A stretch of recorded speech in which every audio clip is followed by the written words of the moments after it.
Big breaking news. రైతులకు ఇదొక చేదు వార్త అనే చెప్పాలి. ప్రభుత్వము రైతులకు బిగ్ షాక్ అనే చెప్పాలి. ఇన్సూరెన్స్ ప్రీమియంపై రైతులు చెల్లించాల్సిందే. పంటల బీమాపై సర్కారు రివర్స్ గేరు. కాంగ్రెస్ సర్కార్ మరో పథకంపై మాట మార్చేందుకు సిద్ధమైంది. రైతులకిచ్చిన మరో హామీపై మడమ తిప్పనుంది. పంటల బీమా పథకం ప్రీమియాన్ని ప్రభుత్వమే చెల్లిస్తుందన్న మాటను ఇప్పుడు వెనక్కి తీసుకోవాలన్న యోచనలో ఉంది. గత నిర్ణయంపై వెనక్కి తగ్గిన కాంగ్రెస్ ప్రభుత్వమే చెల్లిస్తుందనేమో నిరుడు ప్రకటించిన తుమ్మల. పథకం అమల్లో నిబంధనల మార్పునకు కసరత్తు. కాంగ్రెస్ సర్కారు మరో పథకంపై మాట మార్చేందుకు సిద్ధమైంది. రైతులకిచ్చిన మరో హామీపై మడమ తిప్పనుంది. పంటల బీమా పథకం ప్రీమియాన్ని ప్రభుత్వమే చెల్లిస్తుందన్న మాటను ఇప్పుడు వెనక్కి తీసుకోవాలనే యోచనలో ఉంది. ప్రీమియం సొమ్మును రైతుల నుంచే వసూలు చేసేందుకు నిర్ణయించినట్టు తెలుస్తుంది. పంటల బీమా పథకాన్ని తెలంగాణలో అమలు చేస్తున్నట్టు నిరుడు వ్యవసాయ శాఖ మంత్రి తుమ్మల నాగేశ్వరరావు ప్రకటించారు.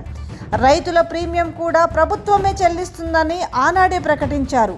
ఇందుకోసం ఏటా సుమారు 1500 కోట్ల వరకు అదనం భారం పడుతుందని కాంగ్రెస్ సర్కార్ లెక్కలేసింది. మరి ఏం జరిగిందో ఏమో కానీ ప్రభుత్వం ఇప్పుడు మాట మార్చినట్టుగా తెలుస్తుంది. ప్రీమియం వాటాను రైతులే చెల్లించేలా నిబంధనల్లో మార్పులు చేస్తున్నట్టు సమాచారం.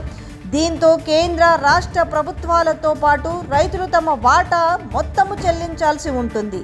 ఈ నేపథ్యంలో సర్కార్ తీరుపై పెద్ద ఎత్తున విమర్శలు వ్యక్తమవుతున్నాయి. మాట ఇవ్వడము తప్పడము కాంగ్రెస్ ప్రభుత్వానికి పరిపాటిగా మారిందనే ఆరోపణలు వినిపిస్తున్నాయి. పంటల బీమా పథకం మళ్లీ తెరపైకి వచ్చింది. ఏప్రిల్ 23న పంటల బీమాపై సమీక్ష నిర్వహించిన మంత్రి తుమ్మల మళ్లీ విధి విధానాలు రూపొందించాలని అధికారులను ఆదేశించడమే ఇక్కడ ఆశ్చర్యానికి గురి చేస్తుంది. దీంతో పంటల బీమా పథకం అమలుపై నీడలు కమ్ముకున్నాయి.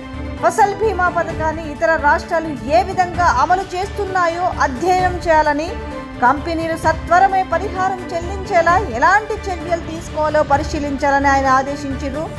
దీంతో పాటు అన్ని రకాల ప్రధాన పంటలకు బీమా అమలు చేస్తే ప్రభుత్వంపై పడే భారాన్ని కూడా లెక్కించాలని ఆయన ఆదేశించారు. వాస్తవానికి వీటన్నిటిపై గతంలోనే కసరత్తు మొత్తము పూర్తి చేసిరు. మళ్ళీ ఇప్పుడు కొత్తగా ఆదేశాలు జారీ చేయడంపై అనుమానాలు వ్యక్తమవుతున్నాయి.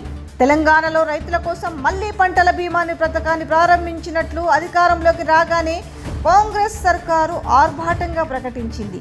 ఈ మేరకే కేంద్ర పథకమైన ప్రధానమంత్రి ఫసల్ బీమా యోజనలో చేరింది. దీంతో 2023-24 యాసంగి సీజన్ నుంచే పంటల బీమా పథకాన్ని అమలు చేసేందుకు చర్యలు కూడా చేపట్టింది. ఇందుకు సంబంధించి వ్యవసాయ శాఖ అధికారులు నిబంధనలు కూడా రూపొందించారు.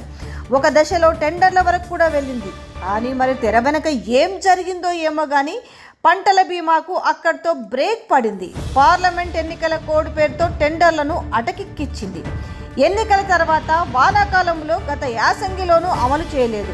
ఇలా 3 సీజన్ల నుంచి పంటల బీమా పథకం అమలుపై సర్కార్ నానుస్తూ వచ్చింది. అంటే ఖచ్చితంగా రివర్స్ గేమ్ అనే చెప్పాలి. ఈ ఇన్సూరెన్స్ ప్రీమియంకు సంబంధించి రైతులు చెల్లించాల్సిందే అనేది ఇక్కడ అర్థమవుతుంది. గత నిర్ణయంపై మరి వెనక్కి ఎందుకు తగ్గింది ప్రభుత్వము? సో మాట ఎందుకు మారుస్తుంది? ఇది రైతులు మళ్ళీ గమనించాల్సిన అవసరం ఉంది. మొత్తానికైతే మళ్ళీ రైతులను ఎత్తిన పిడుగు వేశారు, ఒక షాక్ ఇచ్చారనే చెప్పొచ్చు. మరో బిగ్